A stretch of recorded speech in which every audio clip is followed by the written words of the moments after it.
Juventus sedang tidak baik-baik saja. Di atas lapangan performa Juventus tengah memprihatinkan.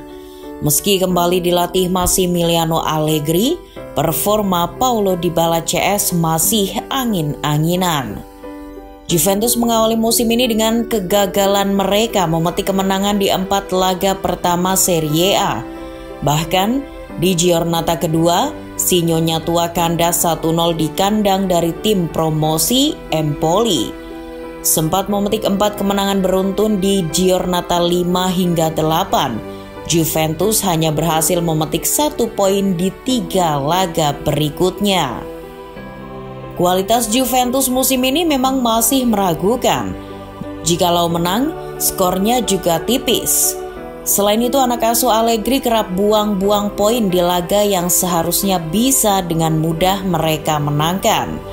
Seperti saat bertandang ke Venezia di giornata 17. Juve yang sudah unggul di babak pertama gagal memetik poin penuh usai tuan rumah menyamakan kedudukan di babak kedua. Meski berhasil menang dari Bologna di pekan ke-18, tambahan 3 poin belum berhasil mengangkat posisi Juventus dari tangga ke-7 klasemen Serie A Italia. Paulo Dybala dan kolega baru berhasil mengumpulkan 31 poin. Dalam 18 pertandingan, Sinyonya tua baru mencatat 9 kemenangan, 4 kali imbang, dan sudah kalah 5 kali.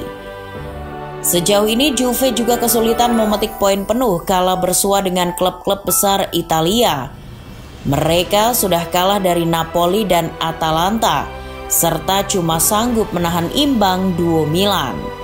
Bahkan Juventus dengan mudah dikandaskan Hellas Verona dan Sassuolo.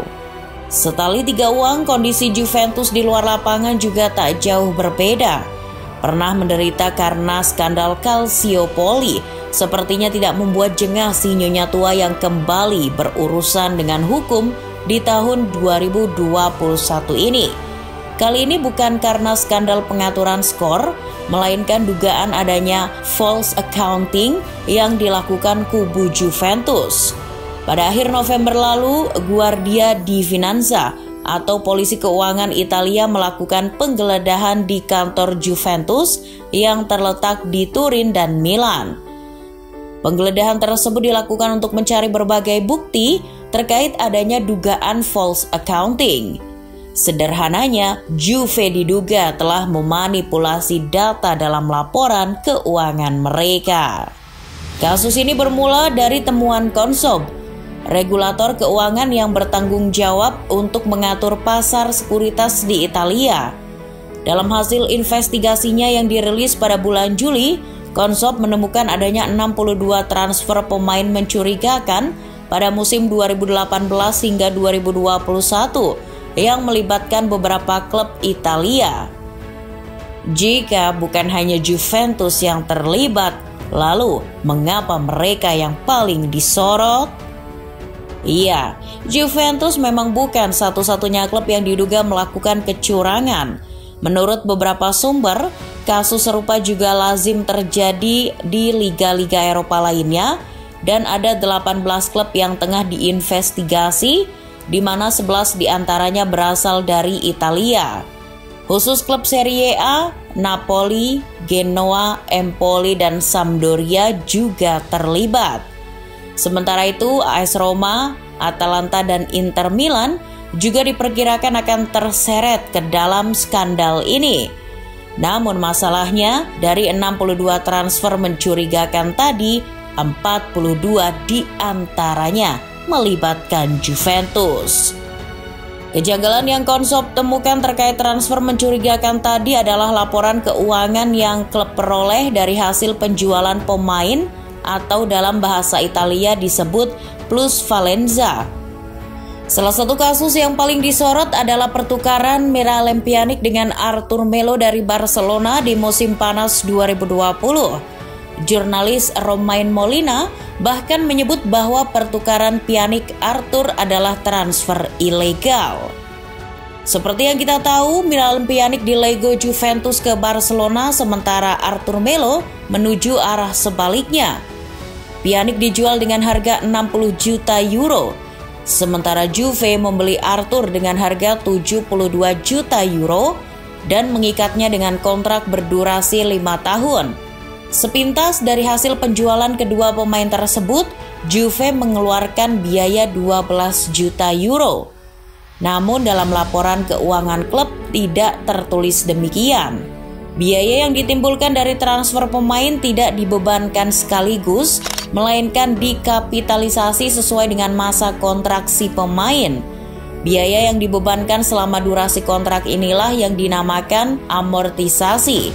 Sedangkan biaya penjualan pemain dihitung sebagai pendapatan langsung. Misalnya begini, klub membeli seorang pemain dengan harga 100 juta euro dan dikontrak dengan durasi 5 tahun. Berarti biaya amortisasinya per tahun senilai 20 juta euro. Katakanlah ada klub yang menawar si pemain setelah 3 tahun masa kontraknya, maka nilai amortisasi yang telah dijalani sebesar 60 juta euro. Dari hasil tersebut, didapat nilai buku si pemain sebesar 40 juta euro. Hasil dari harga beli dikurangi total nilai amortisasi yang sudah dijalani.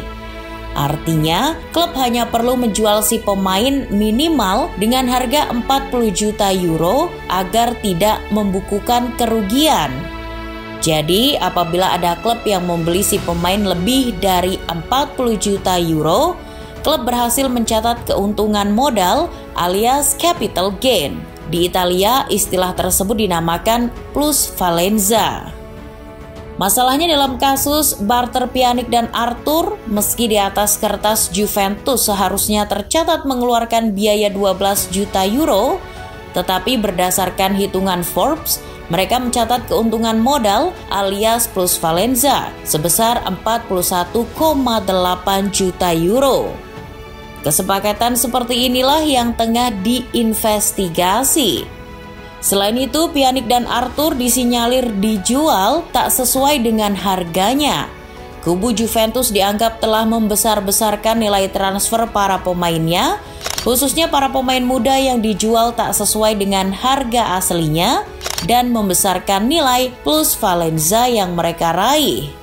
Selain barter Pjanic dan Arthur, barter Danilo dan João Cancelo dengan Manchester City juga terindikasi curang. Bayangkan saja, ada 42 kasus transfer serupa yang dilakukan Juventus, sehingga jumlah penggelembungan dana yang dilakukan Juve tentu tidak sedikit. Inti dari skandal ini adalah Juventus diduga membuat laporan keuangan palsu untuk mengakali regulasi FFP. Seperti yang kita tahu, klub mesti mencatat keuangan yang sehat agar bisa berkompetisi di Eropa. Kasus ini mencapai titik eskalasi setelah jaksa penuntut umum Italia meminta Guardia di Finanza atau polisi keuangan Italia untuk menggeledah kantor Juventus di Turin dan Milan. Penggeledahan tersebut dilakukan untuk mencari dokumen jual beli pemain dari musim 2018-2019 sampai 2020-2021. Adapun 3 hal yang jadi fokus investigasi adalah false accounting, false company reporting, dan billing for non-existence transaction. Belakangan, transfer Cristiano Ronaldo dari Juventus ke Manchester United juga tengah diinvestigasi. Ada dugaan perjanjian rahasia antara Ronaldo dengan Juventus. CR7 juga disebut bisa menjadi saksi kunci untuk mengungkap skandal ini. Para penyidik juga tengah mencari barang bukti yang dapat mengungkap praktek false accounting dalam skandal plusvalenza yang dilakukan Juventus. Di dalam laporan keuangan musim 2020, si Nyonya Tua hanya mencatat nilai kerugian operasional sebesar 209 juta euro dari yang seharusnya 240 juta euro dan mencatat aset bersih hampir 29 juta euro, padahal seharusnya hanya bernilai 2 juta euro saja. Mengutip dari Football Italia, total sudah ada 7 pihak yang dimintai keterangan. Adapun beberapa pihak yang jadi fokus investigasi adalah Andrea Agnelli, Pavel Nedved, dan mantan direktur olahraga Juve yang kini bertugas di Tottenham Hotspur, Fabio Paratici. CEO Maurizio Arrivabene dan direktur olahraga Juve yang sekarang, Federico Cherubini, juga ikut diperiksa sebagai saksi. Lalu sanksi apa yang bisa menimpa Juventus bila terbukti bersalah? Apakah mereka bisa didegradasi seperti desas-desus yang banyak beredar? Perlu diketahui bahwa kasus serupa pernah beberapa kali terjadi sebelumnya, seperti Chievo Verona di tahun 2018 yang terbukti melakukan false accounting dan mendapat hukuman denda plus pengurangan poin. Sementara pada kasus Caso plus Valenze yang menjadi skandal pada tahun 2004 sampai 2010, ada lebih dari 10 klub Liga Italia yang diduga melakukan pemalsuan akuntansi dan pihak-pihak yang terlibat skandal tersebut mendapat beragam hukuman. Seperti Milan yang didenda 90.000 euro dan Adriano Galliani yang didenda 60.000 euro. Sementara Inter mendapat denda 90.000 euro. Presiden Inter saat itu, Massimo Moratti, dan Direktur Teknik Gabriele Oriali mendapat denda 10.000 euro. Sementara Sampdoria dan Genoa sama-sama mendapat denda 400.000 euro.